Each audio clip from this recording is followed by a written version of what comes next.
এফআৰএছৰ কাৰণে আজি ভাৰতবৰ্ষৰ 28 লক্ষ অংগনবাদী কৰ্মী সহায়িকাই এই ধৰণে ৰাজপথত নামিছে এফআৰএছ পদ্ধতি বাতিলকৰণৰ কাৰণে। কাৰণ এফআৰএছ কৰাতে আমাৰ অংগনবাদীবিলাকে জলকে পানী খাব লগা হৈছে। এঘৰ মানুহৰ তাতে ফটো তুলিবৰ কাৰণে 10 দিন 12 দিন যাব লগা হৈছে। কাৰণ মানুহৰ তাতে মোবাইল নাথাকে, আধাৰ কাৰ্ড সংলগ্ন কৰিব লাগে আৰু অংগনবাদীক যিটো মোবাইল যোগান ধৰিছে তাৰো নেট নাথাকে। 10-12 দিন যোৱাৰ পিছত গাঁৱৰ মানুহে অংগনবাদীক পিটিব খোজে আৰু এফআৰএছ কৰিব নোৱাৰিলে বেনিফিচিয়াৰীটোৰ নাম অফিচে কৰ্তন কৰি দিয়ে। অফিচে কৰ্তন নামটোহে কৰিছে, মানুহটো কিন্তু খাদ্য নিব আহে। এতিয়া অংগনবাদীয়ে কেনেকৈ মেনেজ কৰিব খাদ্যখিনি?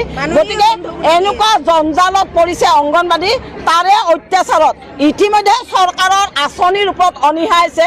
একত্ৰীকৰণ আৰু এফআৰএছৰ জৰিয়তে আঁচনিখন নিৰীক্ষা কৰাৰ কাৰণে পৰিকল্পনা কৰি আছে। গতিকে সেইটো হ'ব দিব নোৱাৰি। সমগ্ৰ ভাৰতবৰ্ষই আজিৰ তাৰিখত এনেধৰণে এফআৰএছ কাৰ্যসূচী লৈ কিনে ৰাস্তাই ওলাইছে।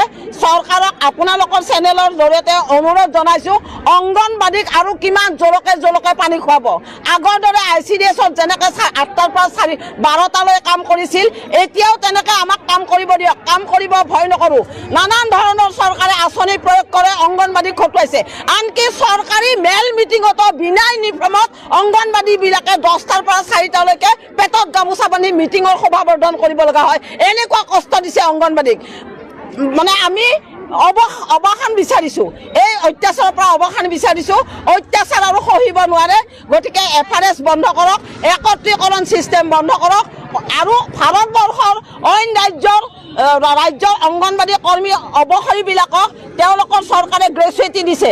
আমাৰ অসমৰ চৰকাৰে কিয় দিব নোৱাৰে? আমাৰ অসমৰ চৰকাৰৰ কথাটো লগে লগে শিল গলি যায়। অংগনবাদী কিয় নাচায়? আজি নৰেন্দ্ৰ মোদীৰ বেটী বচাও বেটী পঢ়াও ক'ত গ'ল? এই বেটীবিলাকে ৰাস্তাত চিল্লাব লগাইছে, না বৰষুণ না ৰ'দ। গতিকে আমি অৱসান বিচাৰিছোঁ।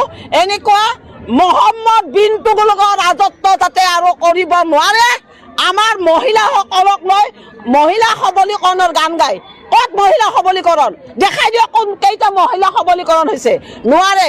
গতিকে আমি মানুহৰ নিচিনা সুস্থভাৱে জীয়াই থাকিব বিচাৰোঁ। মাননীৰে 6,500 টকা কাম কৰাইছে 50,000 টকাৰ। মাননীৰ সলনি মজুৰি বিচাৰি আছোঁ, দিয়া নাই। ভাৰতবৰ্ষৰ অইন ৰাজ্যই 19,000লৈকে মাননি পায়। আমাৰ অসমে 6,500 খুটি পুতিছিল যদিও যোৱা 10 জুলাইত কৰ্মীলৈ 1500 আৰু সহায়িকালৈ 750 ঘোষণা কৰিছে। কেতিয়া দিয়ে ঠিকনা নাই।